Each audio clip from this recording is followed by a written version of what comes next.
The emergency signal came from the edge of Federation space, a desperate cry that echoed across 1,000 light-years.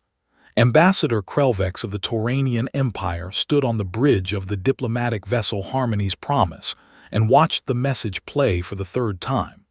His 4 eyes blinked in sequence as he processed what he was seeing. A colony ship, damaged, drifting toward a black hole. "How many souls aboard?" asked Diplomat Serenkai, her crystalline form catching the blue light of the display screens. "The manifest shows 4,312 colonists," the ship's computer responded. "Species composition is mixed: Tauranian, crystalline, Velker, and 17 other Federation species." Krelvex turned to face his fellow diplomats. They were a diverse group, representing the major powers of the Galactic Federation. There was Serenkai of the Crystal Collective, her body a living lattice of silicon and light. There was High Delegate Morthax of the Velker Dominion, a massive being covered in thick plates of natural armor. And there was Administrator Chen Wei of the Human Alliance, a small female with dark hair and calm brown eyes. They had been traveling to the annual Federation Summit when the distress call reached them. The Harmony's Promise was the closest vessel to the emergency. "The mathematics are clear," Morthax said, his deep voice rumbling through the bridge. "The colony ship Wandering Dream will cross the event horizon in approximately 14 standard hours. No Federation vessel can reach them in time.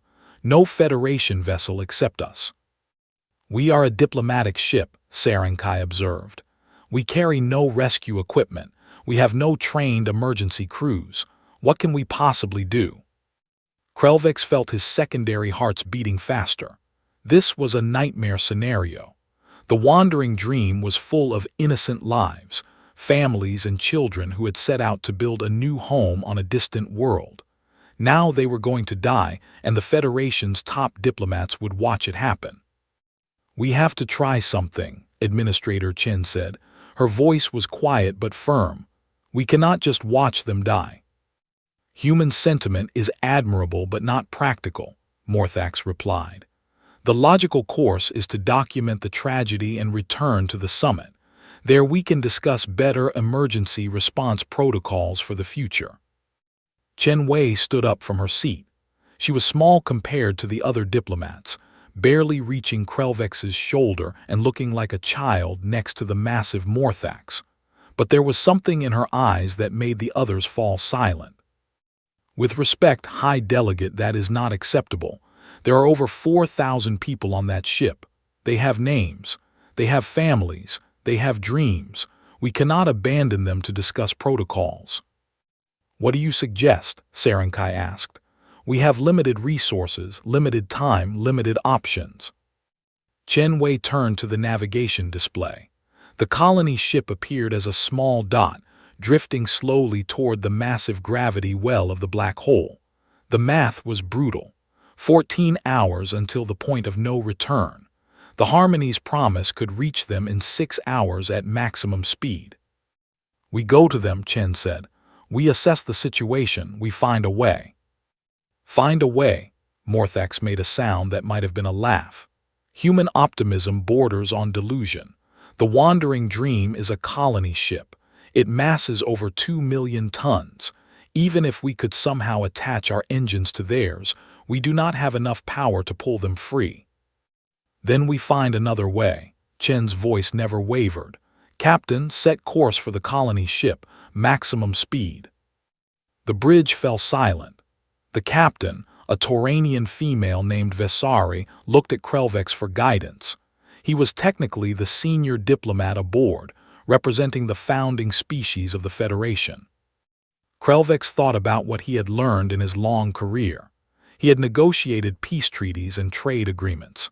He had resolved disputes that had lasted centuries.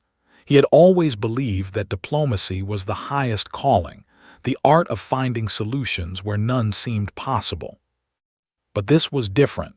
This was not a negotiation between powers. This was a race against physics itself. He looked at the human diplomat.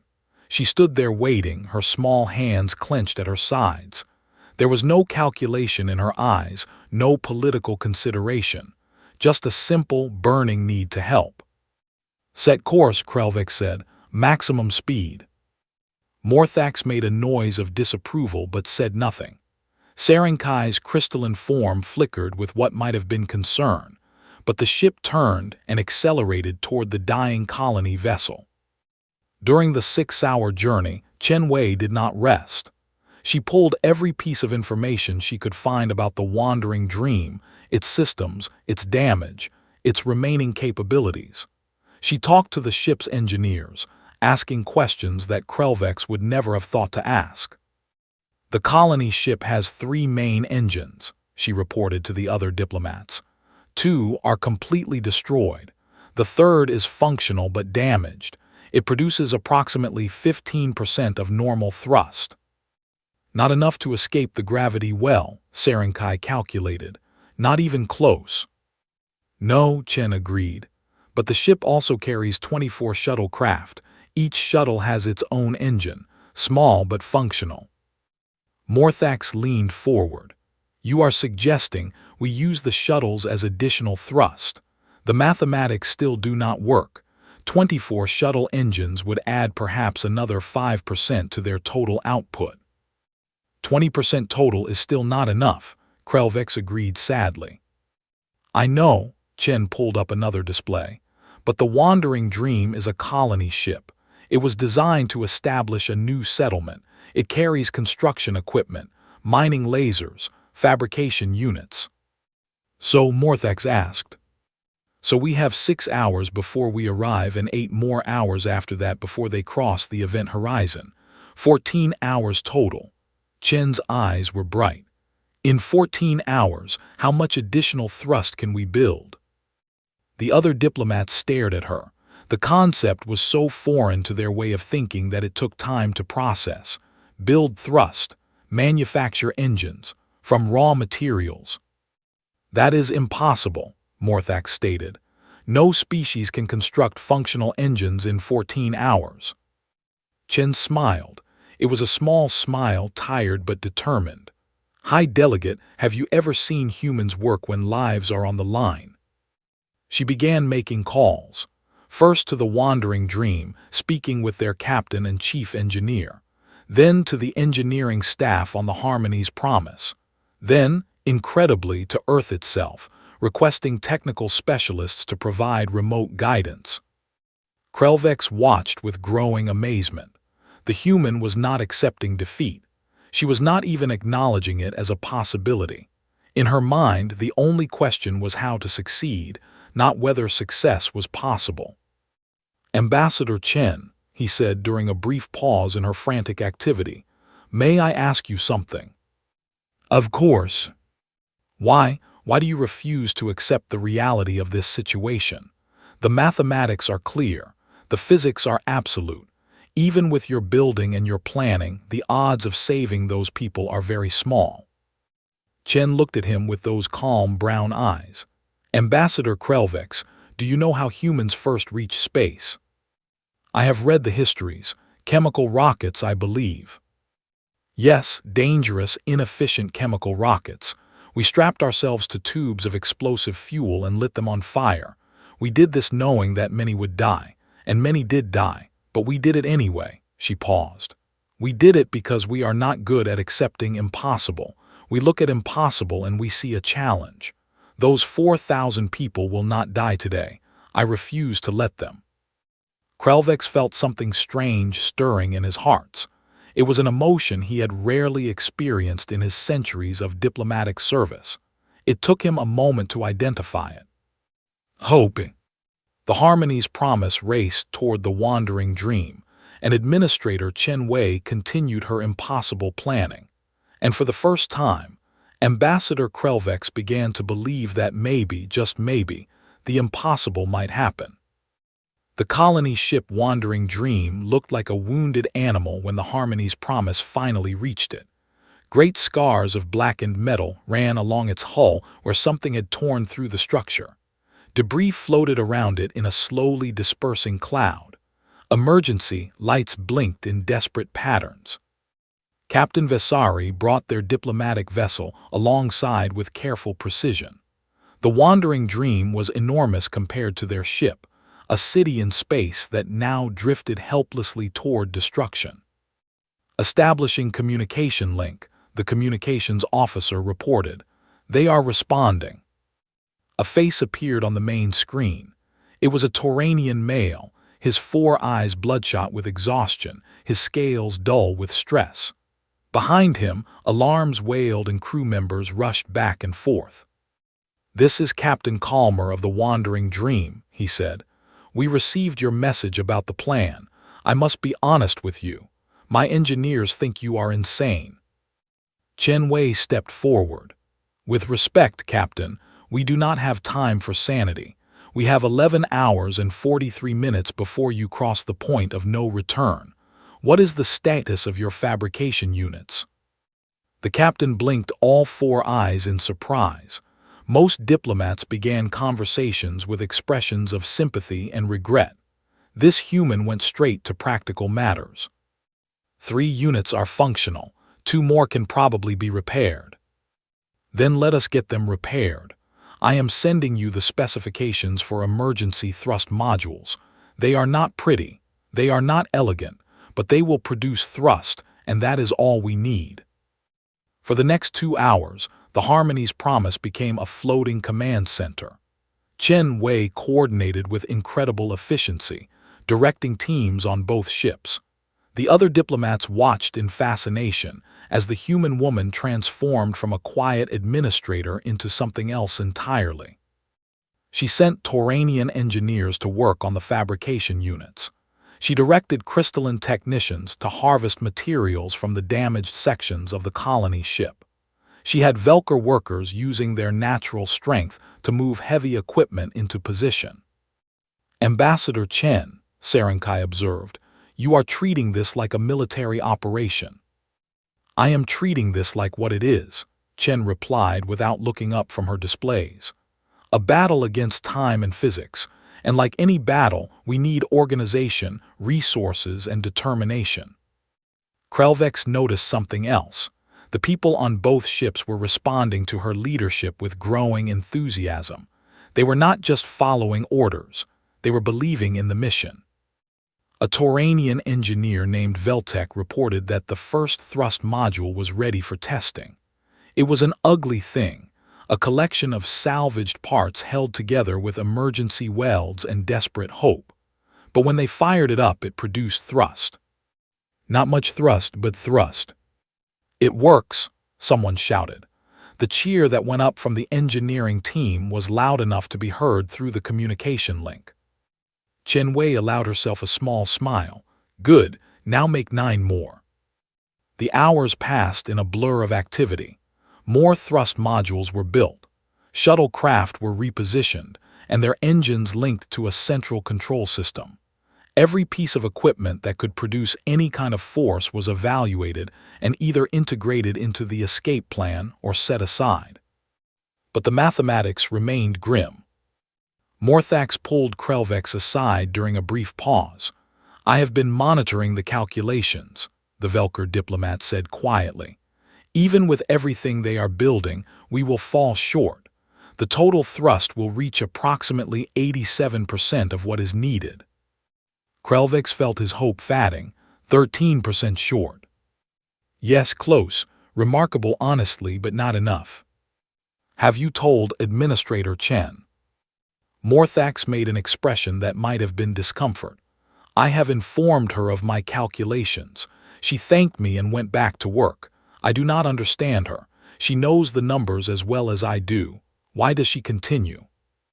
Krelvex watched the human diplomat directing another team, her voice calm and steady despite the exhaustion that must be weighing on her. "I think," he said slowly, "that she believes something we do not." "Believes what?" "That the numbers can change." As if summoned by his words, Chen Wei appeared beside them. "Ambassador Krelvex, High Delegate Morthax, I need your help." "Our help?" Krelvex asked. "We are diplomats, not engineers." "Exactly." Chen gestured toward the display showing the colony ship's interior. There are 4,000 people on that ship. Most of them are civilians. They are scared. They have been told that rescue is impossible. They are preparing to die." "That is understandable," Morthax said. "It is understandable, but it is wrong. We are going to save them, but we need their help to do it. Every pair of hands matters. Every person who can lift a tool or carry a component or even just provide encouragement to others." "You want us to convince them to help," Krelvix understood now. "I want you to do what you do best. Inspire them, give them hope, make them believe that this impossible thing is possible." Chen met his eyes. "Can you do that?" Krelvix thought about his long career. He had spoken before assemblies of thousands. He had swayed the opinions of entire civilizations. But those had been political speeches, careful constructions of logic and rhetoric. This was different. This was asking people to believe in a miracle. "I will try," he said. What followed was perhaps the strangest diplomatic mission in Federation history. Ambassador Krelvix and High Delegate Morthax traveled to the Wandering Dream and walked through its corridors, speaking to frightened colonists. Krelvix found himself saying things he never expected to say. He spoke of the human woman who had refused to accept their deaths. He spoke of the thrust modules being built, the engines being linked, the impossible plan taking shape. "I am old," he told a group of Tauranian families gathered in a common area. "I have seen many things. I have learned that the universe is often cruel and indifferent. But today I have learned something new. I have learned that sometimes one person's refusal to accept cruelty can change everything." Morthax, to his own surprise, found himself speaking with similar passion. The Velker had always prided themselves on cold logic, on accepting reality as it was. But watching the human work, watching her inspire others to attempt the impossible, something had shifted in his thinking. "We Velker believe in mathematics," he told a group of engineers. "Numbers do not lie, but I am learning that numbers are not the only truth. There is another truth in the heart of beings who refuse to surrender. If you help us now, if you give everything you have, perhaps we can make the numbers change." The colonists responded, slowly at first, then with growing energy. People who had been sitting in despair rose and asked what they could do. Families organized child care so that more adults could work. The elderly offered their experience and knowledge. By the time 7 hours remained on the clock, every capable being on both ships was working toward the same goal. But the mathematics still showed them falling short. Chen Wei called a meeting of the diplomats. She looked exhausted, her face pale and her eyes shadowed, but her voice was steady. "We have 11 thrust modules completed. The shuttles are in position. The remaining engine on the Wandering Dream is repaired and ready." She paused. "Total thrust capacity is at 89% of what we need." 11% short, Sarenkai said. "We have improved, but not enough." "I know." Chen looked at each of them in turn. "I have one more idea, but it requires sacrificing something that none of you may be willing to lose." "Speak," Krelvix said. Chen Wei pulled up a display of the Harmony's promise. "Our ship has engines, good engines, fast engines. If we attach ourselves to the colony ship and add our thrust to theirs, that would require us to stay attached until the last possible moment," Morthax calculated. "The Harmony's promise would not have time to escape afterward. We would be pulled into the black hole with them if the plan fails. Or with them if it succeeds," Sarenkai added. "The stresses on our ship would be extreme. We might not survive even if the colony ship escapes." Chen nodded. "That is correct. I am not asking anyone to agree to this. I am simply presenting it as an option." The bridge fell silent. 4 diplomats looked at each other across a vast gulf of species and culture and philosophy, and yet, somehow, they had never been closer. Krelvix spoke first. "I have lived a long life. I have accomplished many things. If this is how it ends, saving 4,000 innocent lives, that would be a good ending." Serenkai's crystalline form flickered with complex light patterns. The Crystal Collective values the preservation of consciousness above all. 4,000 minds are worth more than 4. I agree. Morthax was silent for a long moment. Then slowly the massive Velker nodded. The mathematics say we might all die, but the mathematics also say that if we do nothing, 4,000 people will certainly die. I have always followed the numbers. Today, I choose to follow something else. Chen Wei looked at her fellow diplomats with an expression that Krelvex could not quite read. Was it gratitude, pride, relief? "Thank you," she said quietly. "All of you, thank you." Then she turned to Captain Vesari. "Begin attachment procedures. We have 6 hours to save everyone." The next few hours were the most intense of Ambassador Krelvex's long life. The Harmony's promise was carefully maneuvered into position against the massive hull of the Wandering Dream. Engineers worked frantically to create physical connections between the two ships, linking their engine systems, their power grids, their very fates. Chen Wei directed everything from the command center she had established on the colony ship's bridge. She was everywhere at once, solving problems, encouraging workers, making decisions that would determine whether thousands lived or died. Krelvex stayed close to her, watching, learning. He saw something in the human that he had never fully understood before. It was not just determination or optimism or refusal to accept defeat. It was something deeper, something that made her care about beings she had never met, made her risk everything for strangers. "Ambassador Chen," he said during a brief moment of relative calm, "may I ask you another question?" "Of course." "What drives you? Why do you care so much about these people you do not know?" Chen was quiet for a moment. Then she said, "My grandmother survived a terrible flood when she was young. Her village was destroyed. Most of her family died. But she lived because strangers came to help. People who had no reason to risk their lives for her. They came anyway. And you feel you owe a debt for that?" "No," Chen shook her head. "It is not about debt. It is about understanding that we are all connected. That stranger who saved my grandmother did not know that her granddaughter would one day be in a position to help save 4,000 lives. He just knew that someone needed help, and he could provide it." "A beautiful philosophy," Krelvex said, "but difficult to maintain in a harsh universe." "That is what makes it important," Chen replied. "Anyone can be kind when it is easy. The true test comes when it is hard." The clock counted down. 5 hours, 4 hours, 3. The attachment was complete. The thrust modules were online. The shuttles were in position. Everything was ready. "Total thrust capacity," the computer reported, 94% of required minimum. 6% short. Chen Wei stared at the number on her display.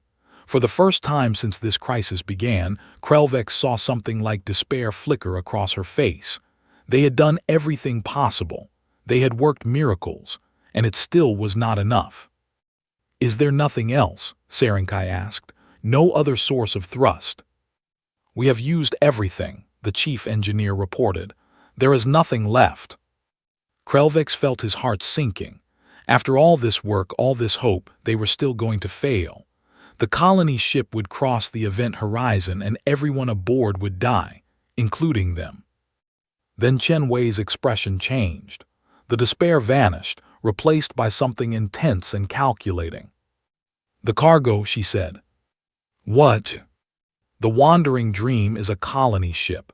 It is carrying supplies for the new settlement, construction materials, terraforming equipment, food stores." Chen was pulling up inventory manifests. "How much mass can we jettison?" The chief engineer looked shocked. "You want to throw away the colony supplies, but they need those to survive when they arrive at their destination." "They will not arrive at any destination if they are dead." Chen's voice was sharp. "Calculate, how much mass can we lose?" The calculations took precious minutes. Every cargo hold was inventoried, every container evaluated. What was essential for immediate survival? What could be replaced later? If we jettison non-essential cargo, the engineer finally reported, we can reduce the ship's mass by approximately 8%. 8% less mass meant 8% less force needed to accelerate. 94% of required thrust, with 8% less mass to move. The new calculations rippled through the displays. Total effective thrust capacity, the computer announced, 102% of required minimum. For a moment, no one spoke. Then a cheer erupted across the ship, transmitted through every communication channel. 4,000 voices shouting in relief and joy. Chen Wei did not cheer. She was already issuing orders. Begin cargo jettison immediately. We have 90 minutes before we need to fire engines. The next 90 minutes were controlled chaos. Cargo containers were moved and ejected. Families said goodbye to possessions they had expected to carry to a new life. But no one complained. Possessions could be replaced. Lives could not. Krelvex helped where he could, using his diplomatic authority to resolve disputes and keep things moving. He saw Morthax physically carrying heavy containers with his great strength. He saw Sarenkai using her crystalline structure to access tight spaces where others could not fit. And through it all, he saw Chen Wei coordinating, directing, inspiring, never resting, never faltering. Finally, with 12 minutes remaining before the point of no return, everything was ready. All thrust systems report ready, the chief engineer announced. Cargo jettison complete, another voice added. Navigation plotted and confirmed. Chen Wei stood in the center of the bridge. Around her were beings from a dozen different species, all watching, all waiting. This moment would determine whether they lived or died. Captain Calmer, she said, the honor of giving the order should be yours. The Tauranian captain shook his head. No, Administrator Chen. This was your plan, your determination, your refusal to accept the impossible. The honor belongs to you. Chen Wei took a deep breath. Krelvex saw her hands trembling slightly, the only sign of the enormous pressure she was under. All engines, she said, her voice steady and clear. Full thrust, now. The stars moved. It was not a dramatic acceleration. It could not be, not with such mass to move. But the colony ship Wandering Dream, attached to the diplomatic vessel Harmony's Promise, surrounded by shuttles and thrust modules and the desperate hopes of thousands, began to pull away from the black hole's hungry embrace. The engine screamed. The hull groaned. Every system was pushed beyond its designed limits. Ambassador Krelvex gripped a support rail as the ship shuddered. Next to him, Morthax was braced against a wall, his massive form swaying with the vibrations. Sarenkai's crystalline structure was producing strange harmonic sounds as it absorbed the stress. Chen Wei stood at the center of it all, watching the displays, watching the numbers change. They were not out of danger yet. The gravity of the black hole still pulled at them, hungry and relentless. If any system failed, if any engine gave out, if any calculation was wrong, they would all fall into the darkness. Minutes passed. Each second felt like an hour.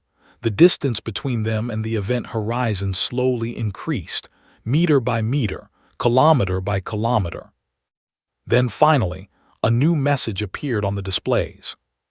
Clear, the navigation computer announced. Trajectory confirmed. We are clear of the gravity well. This time, the cheer was not just from the ships. It seemed to come from everywhere, from every being who had worked and hoped and refused to give up. 4,000 voices joined together in a cry of victory and relief.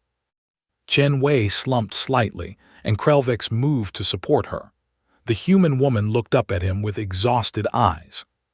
We did it, she said. No, Krelvex replied. You did it, you saved them all. Chen shook her head. Not me alone, everyone. This was only possible because everyone worked together, because beings from different species, different cultures, different ways of thinking all came together for a common purpose. Krelvex looked around the bridge. She was right. He saw Tauranians and crystallins and Velker and humans all celebrating together. Beings who had never met before this crisis were embracing like old friends. The barriers of species and politics had dissolved in the face of shared struggle. "This," he said slowly, "this is what the Federation should be." "Yes," Chen agreed. "This is what it can be, when we remember that diplomacy is not just about treaties and trade agreements. It is about caring for each other, all of each other." The celebrations continued through the long journey to the nearest starbase. Krelvex found himself speaking with colonists from species he had rarely interacted with outside of formal diplomatic functions. He learned their names, their stories, their dreams. He met a Tauranian family with 3 young children who had been traveling to start a new life. He met a crystalline artist who had been carrying her entire life's work in her memory structure. He met a Velker engineer who had left his home world to escape political persecution. Each of them had a story. Each of them had nearly died. Each of them was alive because of one human's refusal to accept the impossible. When they finally reached Starbase Horizon, they were greeted by a fleet of vessels. Word had spread across the Federation about the rescue. News services from 100 worlds were broadcasting the story. The names of the diplomats who had risked everything were known throughout civilized space. A formal ceremony was arranged. Federation officials came to express gratitude and recognition. Speeches were made. Honors were bestowed. Through it all, Chen Wei remained quiet and modest.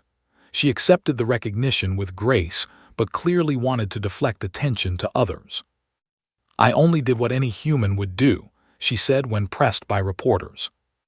"But that is exactly the point," a crystalline journalist observed. "You say any human would do this. Is this truly what humans believe? That one should risk everything for strangers?" Chen thought for a moment. Not every human, perhaps. We are as varied as any species. But it is something we teach our children. It is something we aspire to.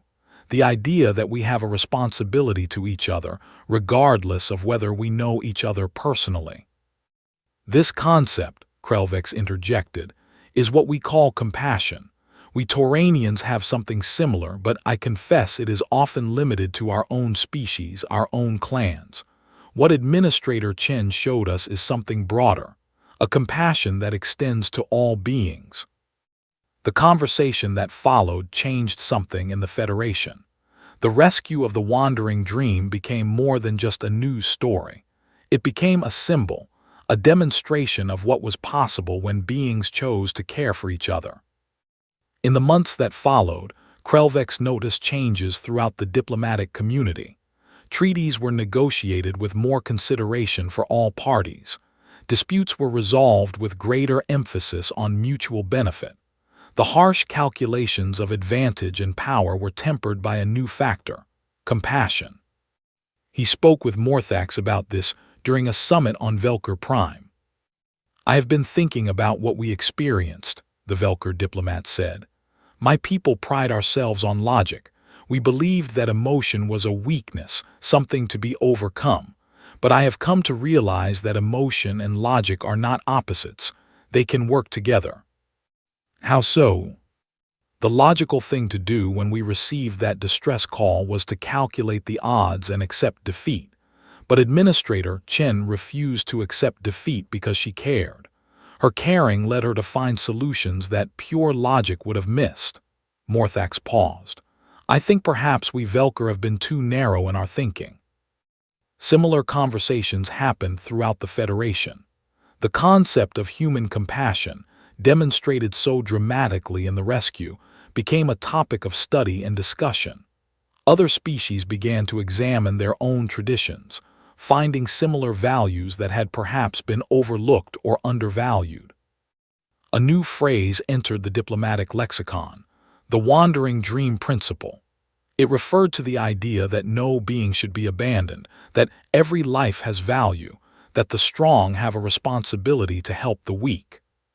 Krelvex incorporated this principle into his own work. He advocated for stronger emergency response protocols, for mutual aid agreements between species, for the allocation of resources to help those in need regardless of political boundaries. And at the center of it all was Chen Wei, who continued her diplomatic career with the same quiet determination she had shown during the crisis. She became a figure of respect across the Federation, known not for grand speeches or political maneuvering, but for her simple, unwavering commitment to doing what was right. 1 year after the rescue, a memorial was established at the site of the Wandering Dream's closest approach to the black hole. A small station was built there, a beacon of light at the edge of darkness. It served as both a reminder of what had almost been lost and a celebration of what had been achieved. The dedication ceremony brought together beings from across the Federation. Survivors of the rescue, diplomats who had participated, officials who had been inspired by the story. They gathered in the station's observation dome, looking out at the black hole that had nearly claimed so many lives. Chen Wei was asked to speak. She stood before the assembly, small and ordinary-looking, and yet somehow the most commanding presence in the room. 1 year ago, she said, I received a message that I will never forget. It was a question from Ambassador Krelvex. He asked me why I refused to accept the reality of an impossible situation, why I insisted on trying to save people I had never met. She paused, looking out at the assembled faces. I gave him an answer then about my grandmother and the strangers who saved her. But I have thought about that question many times since, and I realize my answer was incomplete. The truth is, I do not know why humans are the way we are. I do not know why we look at impossible situations and see challenges instead of walls. I do not know why we care so deeply about beings we have never met. It is simply who we are. But I have learned something from all of you. I have learned that this capacity for compassion is not unique to humans. I have seen Tauranians work past exhaustion to save strangers. I have seen Velker put aside their cherished logic to follow their hearts. I have seen crystallines risk their ancient structures for beings they barely knew. Compassion is not a human trait. It is a universal trait. We all have it within us. Sometimes we forget.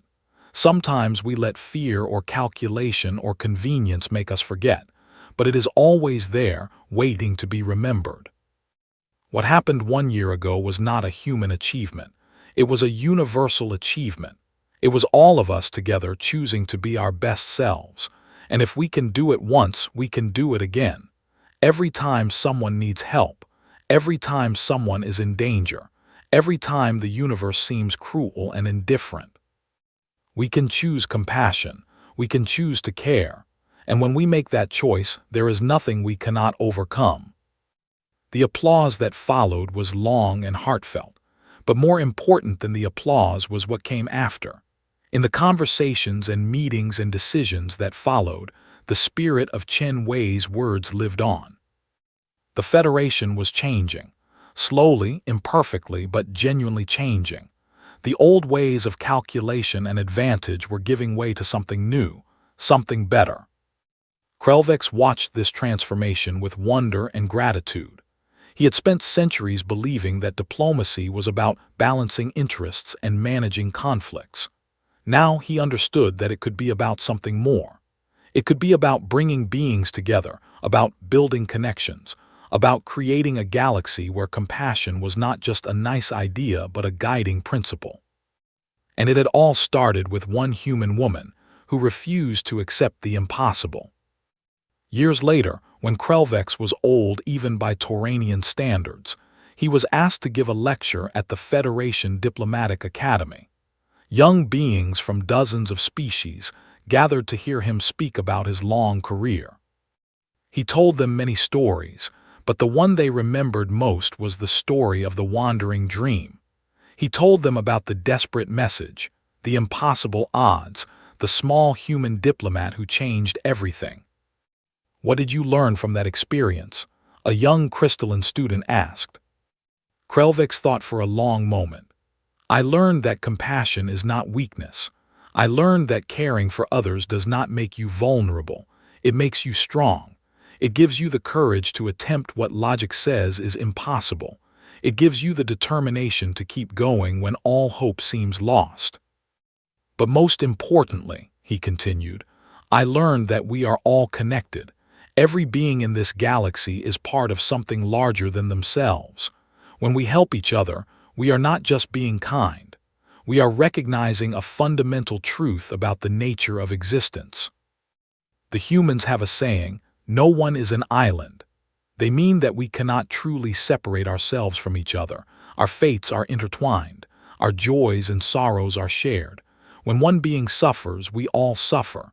When one being is saved, we all are saved. This is what Administrator Chen Wei taught me. This is what she taught the entire Federation. And this is what I hope you will carry with you as you begin your diplomatic careers. Remember the wandering dream. Remember what is possible when beings choose to care for each other. And remember that sometimes the most powerful diplomatic tool is not a treaty or a trade agreement, but simple, uncompromising compassion. The lecture ended, and the students filed out, talking among themselves about what they had heard. Krelvex watched them go, these young beings who would shape the future of the Federation. He thought about Chen Wei, still alive and still working, still quietly changing the galaxy through her example. He thought about the 4,000 people she had saved, many of whom had gone on to do remarkable things with their second chance at life. And he thought about the strange, wonderful species called humanity, who had burst onto the galactic stage with their impossible optimism and their relentless compassion. They were not the strongest species. They were not the smartest. They did not live the longest or travel the fastest. But they had something that others were only beginning to understand. They had the ability to look at the universe's cruelty and refuse to accept it. They had the capacity to care about beings they would never meet, to sacrifice for strangers, to risk everything for the simple belief that every life has value. This was humanity's gift to the Federation, not technology or resources or military might, but compassion, the simple, powerful idea that we are all responsible for each other. As Krelvex made his way back to his quarters, he passed a group of students from different species. They were laughing together, sharing a meal, their different forms gathered around a common table. A Tauranian, a crystalline, a Velker, and a human, united in friendship and purpose. He smiled, his 4 eyes crinkling with ancient joy. This was the future Chen Wei had fought for. This was the legacy of the wandering dream. And it was beautiful.